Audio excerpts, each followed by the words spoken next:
At night, there are people a famous train known as the courier. It was a passenger train that also carried mail vans and pulled the main line train, right at night alongside many other famous night trains.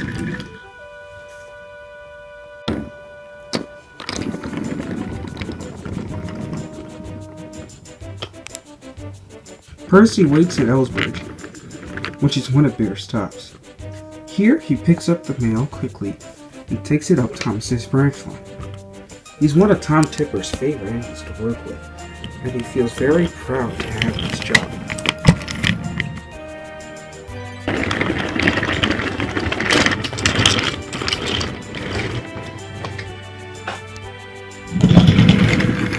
Normally, Bear takes the job, but sometimes James would help him out if he can't. But whatever happens, the train is always delivered on time. Josh and Joby, I need you at 5 o'clock tonight. Nasty avalanches have happened last night. Storm and Mavis is trapped. I need you guys to deal with it. Yes, sir. By the way, other engines will be working there during the day, but I need you two there tonight. Yes, sir. Percy, I need you to pull the carrier. Mainline engines will be busy tonight, and Bear is having engine troubles. Oh, yes, sir. But if I'm pulling the carrier, who will pull my mail? I will have that arranged with the postal company. There's nothing to worry about. Yes, sir. Anyway. Later that day, Percy brought trucks into Ellsbridge Station that was going to be taken on to Farquhar later. He found Thomas and Toby at the platform. Percy whistled hello, but the two ignored them. They were too busy dealing with other matters. Percy looked in their direction and noticed Lorry. Steaming scrap iron. That's all you lot are. Shut up, said Thomas. We're very important. Yes, indeed, said Toby. Please, said Lorry. If you're so important, why aren't hundreds, no, thousands of you being scrapped at this very minute, cut up into many pieces? I beg your pardon, Percy said, cutting into the conversation. He's been boasting for quite some time now, said Thomas. Indeed, said Toby. I'm getting very sick of it. Whoa, said Percy. I don't like it when people bully my friends. Well, you know what I do like? What? Replacing steamies with the mail. That's right, I'm taking your mail tonight. I'm your replacement. I'm pulling a much more important train. Right. That's just an excuse. Tonight some diesel's gonna pick you off and scrap you, and I'll be leading the way. Railways are no good. Please. Please, said Percy. He was very cross. Listen, said Percy. I may be a steam engine, we may be out of date, but you don't see me backing into the sea. No, we see you falling into it. Yeah, I've heard the story. Percy felt embarrassed. Lay off my friend, Thomas said sternly. Indeed, said Toby. Anybody who messes with any of my friends gets severe punishment. And what would that be, old-timer? Severe boredom from listening to one of your stories? Toby felt hurt. Percy was cross. Be off with you, he said. I'll deal with you later. Ooh, said Lorry. So scared. I'd ignore him if I were you, said Thomas. He's not a good influence at all. No, indeed, said Toby. Sick and tired of him. I thought stopping kept him off the island for good. All I know, said Percy, is that I don't want to see him again. But Percy knew he would.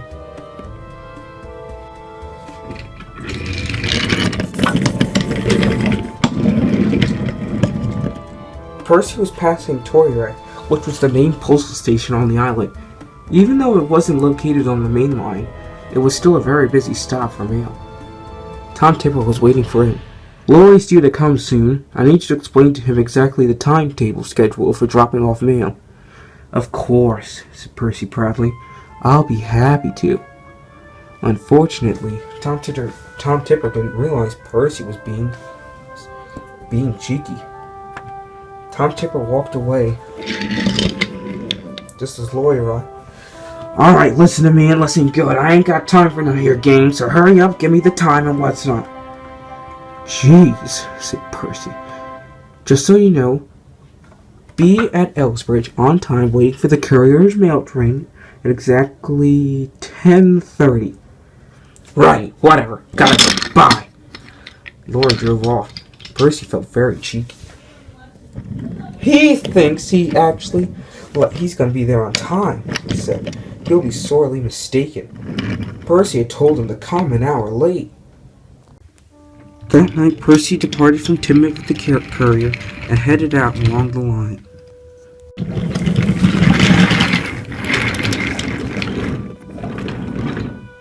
Soon, Percy arrived at Ellsbridge with the courier, right on time. Meanwhile, on the platform, mailbags had been unloaded and passengers got off. Unfortunately, the men at the station were very confused. Where's Lorry? He's supposed to be here. If he doesn't come here soon, the mail will be late. It needs to be delivered station by station, so Tom Tipper can come in the morning and drop it off to people's homes. There's nothing more we can do. If we wait here any longer, said the men, we'll be late too. Yes, very well. I guess you'll have to be off in Percy. Yes, indeed, said Percy. It's a shame Lorry couldn't be on time, he said cheekily. Percy puffed away, feeling very proud of himself.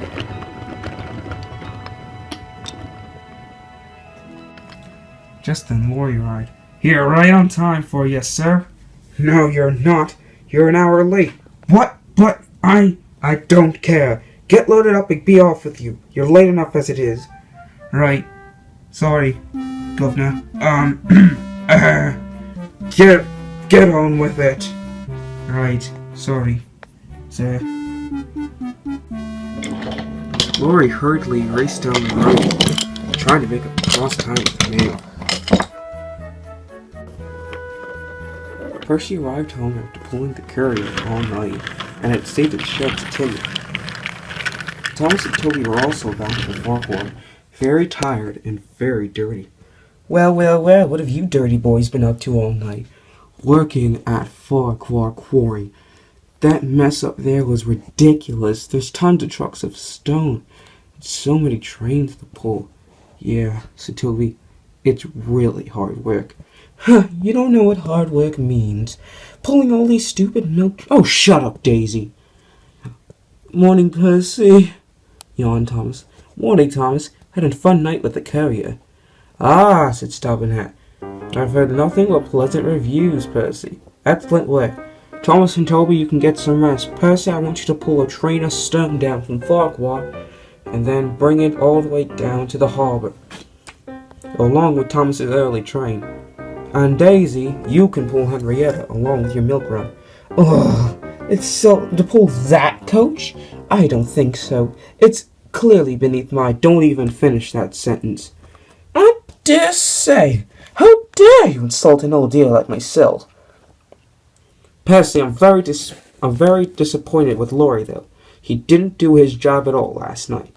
I'll tell you, sir, that Lorry never listens. He caused nothing but trouble.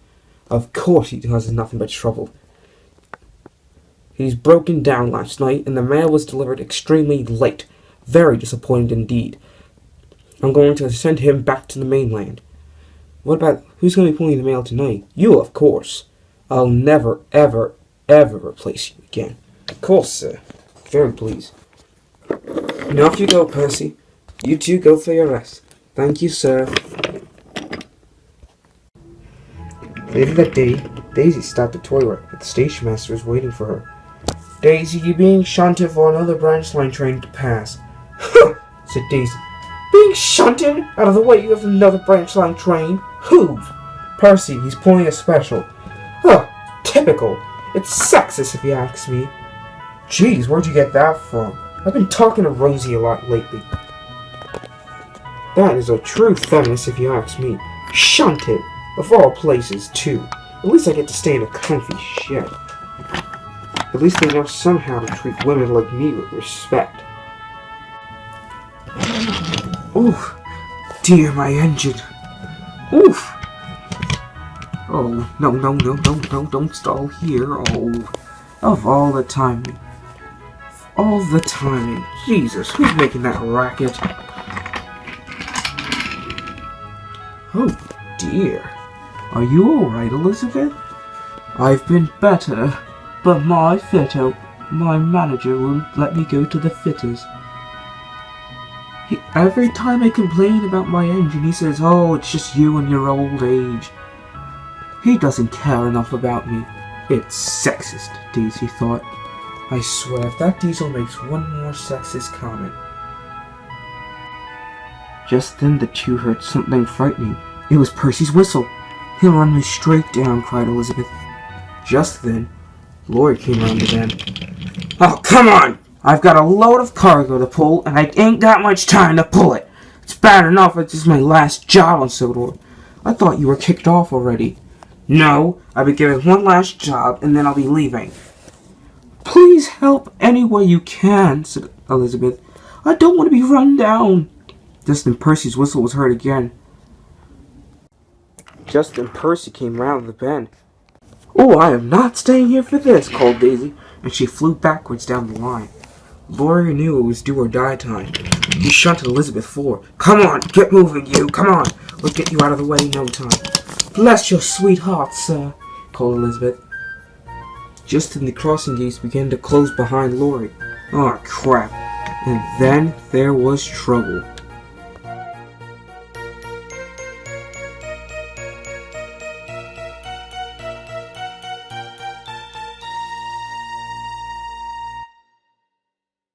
Soon, Harvey and Butch came to clean up the mess. Two of Percy's trucks and Lorry needed to be sent away for repairs. Percy was very upset. He felt bad. The accident wasn't his fault. He didn't know about Lorry and Elizabeth, so Topping Hat was cross. "Lorry, as your man the reason why you were on the crossing. I find it disrespectful and dishonourable. You've caused a very serious accident." "I'm sorry, sir," said Lorry. It wasn't his fault, sir," said Percy. "He was saving Elizabeth."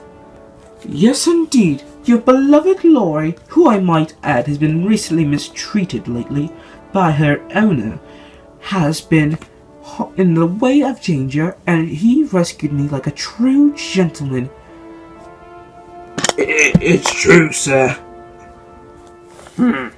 "Well, in that case, Lorry, I can't blame you for that. But still, you caused a delay with the mail last night."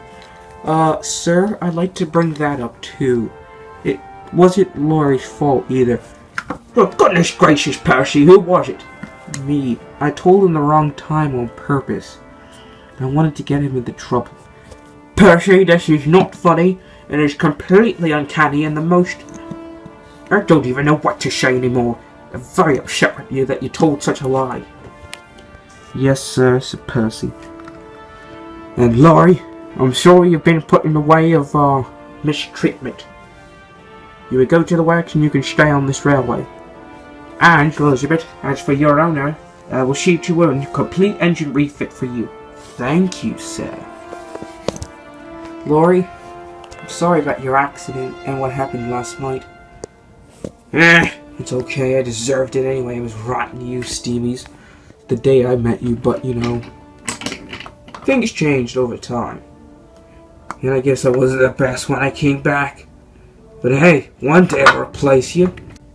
"Sir, would you actually ever let Lorry replace us?" "Absolutely not. What kind of ludicrous idea did you get that from?" "Lorry used to rented that when he came back." "Listen, Percy, Lorries are here to help you engines out, but they're certainly not capable of replacing you. Tuition so we work very hard here, and so do you, and so do many of my engines.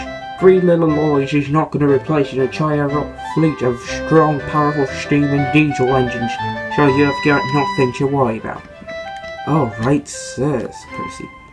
"I'm off now. Hope the passengers and Annie and Clarabelle are okay." "Jeez, Annie, that was a frightening... Please, Clarabelle, that was a frightening crash." "I know, but we'll be better soon, Annie. Besides, Thomas, we've never been on quite such an adventure." "Ah, do you guys always talk like that?"